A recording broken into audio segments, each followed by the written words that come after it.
y la cantuta cometidas hace como 30 años. Y en esta audiencia participó una miembro de la Comisión Interamericana de Derechos Humanos, que es un organismo paralelo a la Corte Interamericana de Derechos Humanos. La Comisión, tanto como la Corte, cuestionan que la reciente medida aún no aprobada en segunda votación del Congreso, que declara la prescriptibilidad, o sea, que sí prescriben los delitos hoy considerados de lesa humanidad, entonces genocidio, homicidio calificado y otros cometidos antes del 2002, que adoptamos el Estatuto de Roma. En esta audiencia se cuestiona que esa ley que pretende aprobar el Congreso es inconsistente y es absolutamente contradictoria con la Convención Interamericana de Derechos Humanos. Entonces piden al Congreso que detenga ese trámite, pero según la Convención Interamericana, no se pueden dirigir al Congreso, sino al Estado peruano. Y el Estado peruano defiende al Congreso. Para hablar sobre esto, tenemos un enlace con la comisionada Andrea Pochac, que nos recibe desde Argentina. Buenas noches, comisionada Andrea Pochac. Buenas noches, ¿cómo están? Bueno, yo ya traté de explicar. Me imagino que habré cometido algunas torpezas de qué se trata el asunto. ¿Usted nos puede explicar en concreto cuál es la posición de la Comisión Interamericana de Derechos Humanos que lleva a pedir que se detenga el proceso parlamentario para aprobar esta ley? Sí, cómo no, con mucho gusto. La Comisión Interamericana está muy preocupada por esta iniciativa legal porque entiende que es una iniciativa contraria a los estándares de derechos humanos, a los compromisos internacionales de derechos humanos que Perú ha ratificado. Los crímenes de lesa humanidad son imprescriptibles. En cualquier momento en que se hayan cometido, tienen que seguir siendo investigados y sancionados.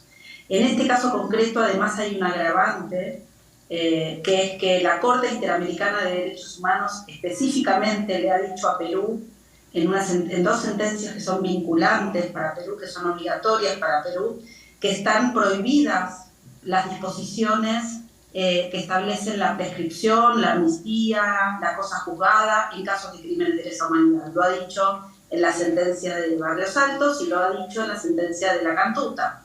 De manera que esta nueva iniciativa que está promoviendo el Congreso del Perú no solamente es contraria a los compromisos internacionales ratificados por Perú, sino que también es abiertamente contraria, es un desacato a una sentencia, a dos sentencias emitidas por la Corte Interamericana que son vinculantes y que todavía están bajo supervisión de la Corte Interamericana. Por eso lo que le hemos pedido es una medida provisional a la Corte Interamericana para que inste al Congreso del Perú a paralizar, a frenar esa iniciativa.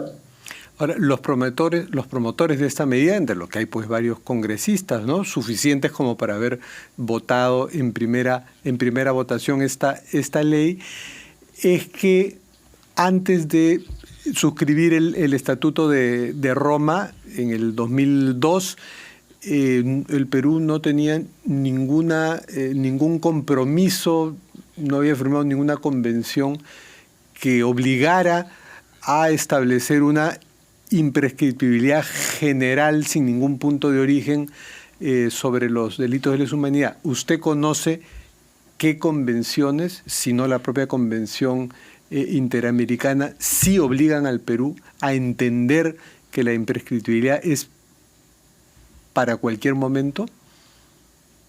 Sí, el derecho internacional establece con claridad que la imprescriptibilidad de los crímenes de lesa humanidad es una norma de ius cogens, o sea, es una norma de derecho consuetudinario que está vigente en el derecho internacional desde hace 100 años.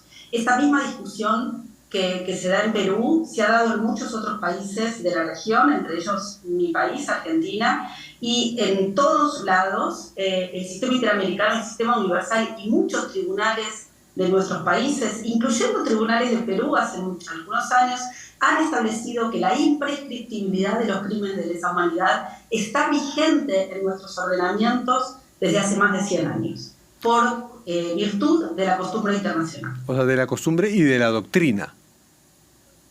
Exacto, pero forma parte del ius cogens, o sea, del derecho de gente que no necesita haber estado plasmado en una convención, en un tratado, porque está vigente en virtud de la costumbre internacional, que también es fuente del derecho internacional. O sea, no es necesario que estén, según el artículo tal, inciso tal de la convención tal que usted firmó, tiene que respetar la imprescriptibilidad. Es, como usted me dice, parte de la costumbre del derecho de gentes. Exacto, y es vigente, es derecho vigente en Perú. Era derecho vigente en Perú en los 80, en los 90, en los 2000, cuando se cometieron estos crímenes que están incluidos, por ejemplo, en la sentencia de Barrios Altos y La Cantón. Ahora, sucede que el Ejecutivo no es responsable de esto porque es un trámite en el Congreso, pero ustedes esperan entonces que el gobierno por lo menos exhorte al Congreso y observe la ley, que es un mecanismo que existe acá. El gobierno puede observar una ley, negarse a promulgarla. Lo que la Comisión Interamericana y la Corte Interamericana pueden hacer es obligar al Estado peruano a tomar una decisión. El Estado peruano está conformado por el Poder Ejecutivo, pero también por el Poder Legislativo y por el Poder Judicial. Quienes responden internacionalmente ante los organismos internacionales no son solamente los gobiernos, son también los congresos, las legislaturas, son los poderes judiciales. De manera que en este caso, por ejemplo, concreto, la Corte Interamericana puede instar directamente al Congreso de la República a no avanzar en esta iniciativa legal, que sería un nuevo desacato hacia las sentencias de la Corte Interamericana. Y digo nuevo desacato, perdón. No, sí, siga, me imagino que va a hablar de la liberación de Alberto Fujimori.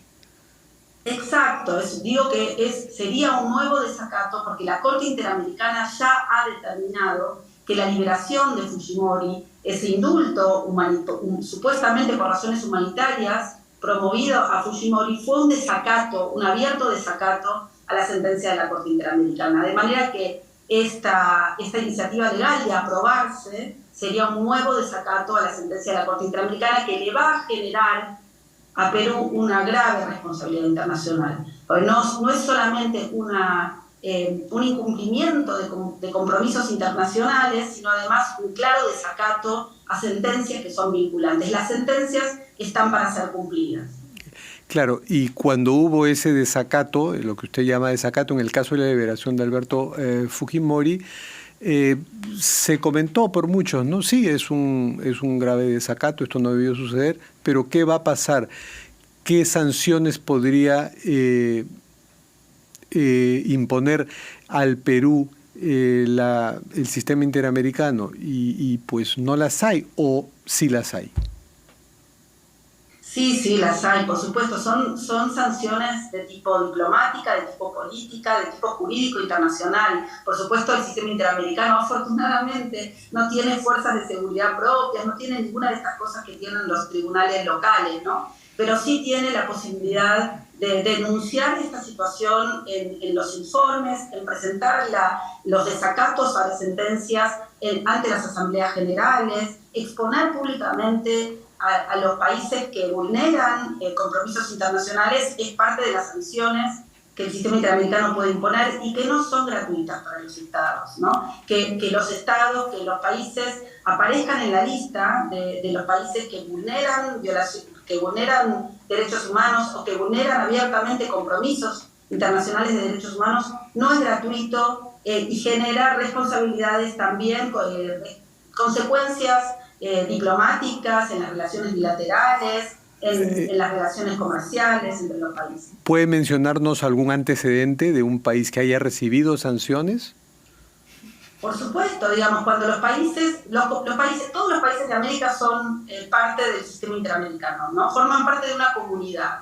De manera que cuando un país vulnera una sentencia de la Corte Interamericana, los demás países forman la Asamblea General de la OEA, que conforman el Consejo Permanente de la OEA, están obligados también a tomar medidas en sus relaciones bilaterales, ¿no? Cuando estos incumplimientos se sostienen en el tiempo, son sistemáticos, entonces generan, por ejemplo, la posibilidad de que el país sea expulsado de la Asamblea de la OEA, sea expulsado, digamos, de algunos mecanismos de la propia OEA. No digo que por incumplir una sentencia de la Corte Interamericana esto puede ocurrir, pero digo que cuando los países sistemáticamente se resisten a cumplir los compromisos internacionales, como en el caso de Nicaragua, como en el caso de Venezuela, como en el caso de Cuba, digamos, hay consecuencias que son expulsados de los espacios multilaterales, por ejemplo, o pierden la capacidad de votar ciertas decisiones. O sea, ¿cuál es qué es lo que ustedes esperaban? Ya no del Congreso, pero no, además hay una mayoría que hasta sugieren, plantean retirarnos de la Comisión Interamericana. ¿Cuál esperarían que sea la actitud del gobierno peruano? Nosotros esperamos que las distintas autoridades peruanas, incluyendo al gobierno, al Congreso, al Poder Judicial, asuman los compromisos internacionales que tiene el Estado peruano, que implican juzgar y sancionar sin prescripción, sin amnistía, sin cosa juzgada, todos los crímenes de lesa humanidad. Nosotros esperamos que el gobierno inste al Congreso a cumplir con estos compromisos. Nosotros esperamos que los congresistas cumplan con este compromiso. Nosotros esperamos que los tribunales exijan este compromiso también, lo hagan valer y que eventualmente declaren si esta ley se sanciona la inconstitucionalidad. Uy, nos quedamos sin conexión. A ver, nos quedamos sin conexión, desgraciadamente. Bueno, alguna falla en la comunicación entre Perú y Argentina. A ver, tal vez en los próximos segundos se pueda arreglar esta falla.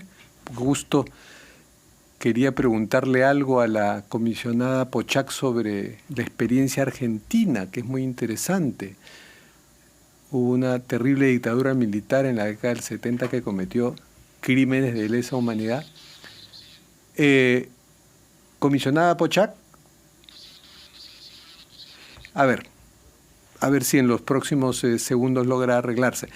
Estaba refiriendo, y lo que me gustaría preguntarle a la comisionada Pochac, si en la Argentina hay una experiencia interesante, importante, aceptada por la mayoría de la sociedad, de aún procesar y condenar a los crímenes cometidos por la dictadura del general Rafael Videla en la década del 70. Crímenes que todavía, muchos de ustedes habrán visto películas, habrán conocido literatura que versa sobre ellos, ¿no? Y en Argentina, donde ahora hay un gobierno liberal, de derecha, que entusiasma a muchos de los promotores de esta polémica ley aquí, podrían aprender del caso argentino. Comisionada Pochac. Yo lo escucho, acá estoy, me fui, aquí estoy. Pero me escuchó lo que yo estaba rememorando y quería acabar con eso, que usted nos cuente, por favor, cuál es la experiencia argentina, que tiene un gobierno que entusiasma, el gobierno de Javier Milei, que entusiasma a muchos de los promotores de esta polémica ley en el Perú. ¿Qué les podría contar de la experiencia argentina? ¿En Argentina se puede todavía procesar, condenar crímenes cometidos en la década del 70 por la dictadura de Videla? Sí, por supuesto, porque en Argentina se han derogado, se han anulado las leyes de amnistía que impedían el juzgamiento, y se han anulado estas leyes, y lo que ha permitido el juzgamiento de la condena de 1.300 personas responsables hasta el momento, y ha sido posible, entre otras cosas, por la sentencia dictada por la Corte Interamericana en el caso Barrios Altos. Así que desde Argentina y desde muchos países de la región estamos muy agradecidos por los avances del sistema interamericano, por la sentencia de Barrios Altos. Muchos países de la región, Argentina, pero muchos países de la región han hecho avances muy importantes en materia de juzgamiento por los crímenes de lesa humanidad. Perú y la sociedad peruana ha sido fundamental, un motor fundamental en la lucha contra la impunidad de estos crímenes, que no solamente son cuestiones del pasado, son también cuestiones del presente. Cuando los países no son capaces de enfrentar los crímenes del pasado, de juzgar los graves crímenes del pasado, entonces también están condenados a tener democracias muy débiles y violaciones de derechos humanos en el presente. Por eso desde la Comisión Interamericana somos muy enérgicos en la necesidad de que los crímenes de lesa humanidad que se hayan cometido en contextos de conflictos armados, de dictaduras, en distintas situaciones en nuestros países de la región, somos muy enérgicos desde la Comisión Interamericana en reclamar memoria, verdad, justicia y reparación para todos esos crímenes. Bueno, muchas gracias, comisionada Pochack, y aprendamos de los hermanos argentinos. Muchas gracias por atendernos.